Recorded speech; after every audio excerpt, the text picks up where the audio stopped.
I am Gladys Okine-Ahovi. I'm the executive lead for the Canadian Council for Youth Prosperity. What are the main barriers for Canadian youth participation in the workforce today? Well, it's interesting because the barriers that young people are facing today are not new. We have long had challenges when it comes to racism, opportunities for Black and Indigenous young people, for newcomers and immigrants, and how they adjust and fit into our society, how we recognize credentials. And we are increasingly being challenged to diversify our approaches and our thinking when it comes to opportunities for employment, skill development, and training. Questions around whose responsibility is it? It's the employer's responsibility. And employers saying, well, we can't find the talent that we need. And there's so many people that are inexperienced that we can't afford to bring in people that are inexperienced. And so these are not new challenges, but they are increasingly making it more and more difficult for young people to enter and actively contribute to the workforce. And as a result, we have this increasing precarity of employment that continues to grow. Temporary, short-term, contract, consultative type work that more and more young people are stepping into. And that does not contribute to a strong economic base when you have all of these sort of odd types of employment and earning that is taking place.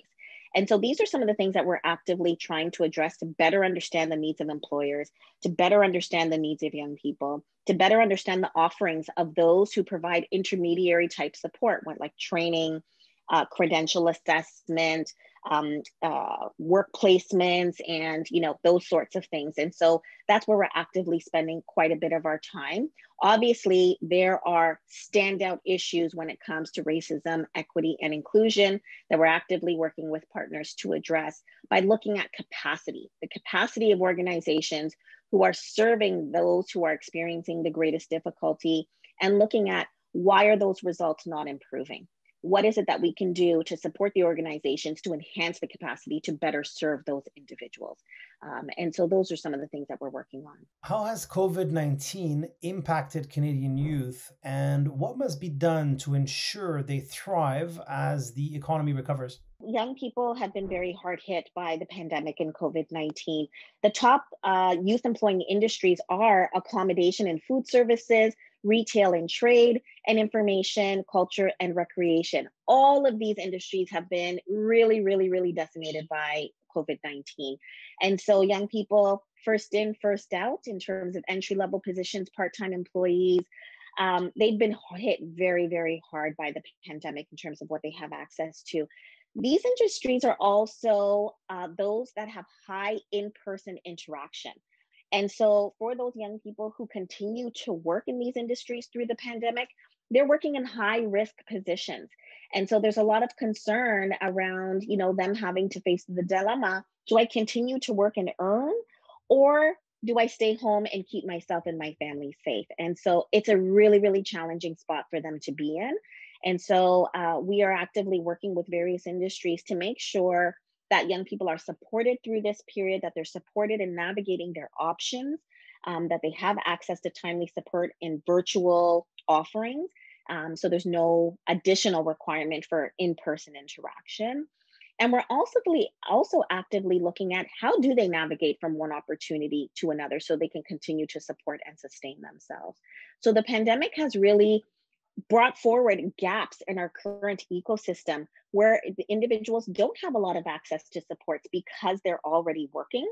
But because they're working in high risk occupations, they require assistance as well. And why should we wait for people to be completely unemployed and unearning before we offer their assistance? And so now looking at more preemptive measures to support wayfinding, support navigational opportunities for young people. What is rapid systems change, and why is it needed to help our future workers? Rapid systems change is really looking at what are the emerging issues? What are the emerging opportunities to advance opportunities for young people to contribute to local business development, to really boost our economy? And in order to do that, we need space and the parameters to test. Everything can't be based on a proven model that has been delivered for so many years. We need the space. Canadians are not so, we're a little risk adverse, I would say. We're very cautious, and that has protected us in so many different scenarios. but balances, it will help us in this space. And when it comes to rapid systems change, we need to create the space for more experimentation, for more testing of interventions and models, and investments such as, you know, the Future Launch Fund from RBC. Also, in some of the new investments that Employment and Service Development Canada Skills Development Canada is making, is creating the space for that to continue. And so we'd like to see more of that. What we're seeing in terms of the response to anti-Black racism, with an abundance of investments and funding being made for job creation, for entrepreneurship, is all fantastic. What we want to do is make sure that those investments are sustained, that they're not one-time investments with no opportunity to continue to foster this kind of thinking. And so we'd like to see that, you know, take place over time. So that is really what we're looking at in terms of rapid systems change, new approaches, new opportunities for testing, and really doing the analysis and research around and evaluation around those interventions to make sure that we are supporting the ability to scale and broaden the offerings across the country. What are some government programs or policies that you see as a step in the right direction for the participation of youth in the future workforce?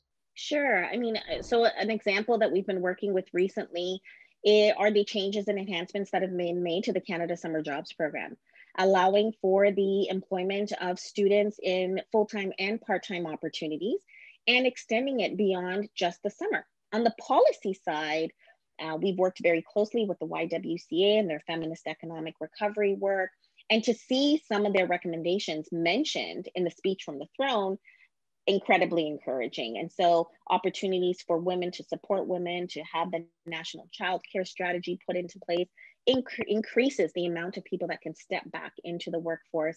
And that also greatly impacts young people and young women as well. So these are some of the things that we've seen recently that are quite encouraging. We hope will be sustained. What skills should youth have to thrive during the pandemic and after the pandemic? So I think the need for socio-emotional skills, coping mechanisms, has been increasingly in demand as a result of the pandemic. We've all been thrust into a situation that we could never have even imagined being in. But navigating your way through opportunities as a young person with very little workforce experience, workplace experience, in some cases in high-risk environments, and in other cases now completely working virtually when you've never even worked in an in-person working environment before, is a very big transition to make. And in many of us don't have older adults or allies who have gone through something similar to even help us move through and understand what we're experiencing and what we're looking at. So that is a very, very big piece that also dovetails on this growing rise and call for, you know, addressing anti-racist practice in the workplace, and really understanding what it is to be an ally. What opportunities exist for Canada in training our future workforce to thrive beyond the pandemic? Canada has huge opportunity. My work, you know, I've been fortunate enough to be a member of the Future Skills Council, providing advice to the Minister of Workforce Development. And through that work, we've been looking at, well, how does coming up with a future skills strategy for the country better position our global competitive advantage? And you know, the evidence is quite clear. We have a huge opportunity to be able to move forward with some initiatives that will greatly influence the rest of the world. If you had 30 seconds to pitch to someone in power to improve youth skills development for the recovery, what would you say? I would actually pitch the Prime Minister. I would talk directly to the Prime Minister as the former Minister of Youth for this country, and directly speak to him about investing in the infrastructure of workforce development and making that connection directly to economic development and the boosting of Canada's economy right across the country by maximizing participation of all young people, making sure that Canadian youth understand that they don't have to leave this country to gain the necessary experience to be viable candidates. They can do that right here. They do not have to leave the country. And also make the case to make sure that young people understand that there are opportunities right across the country and not only in our big urban centers.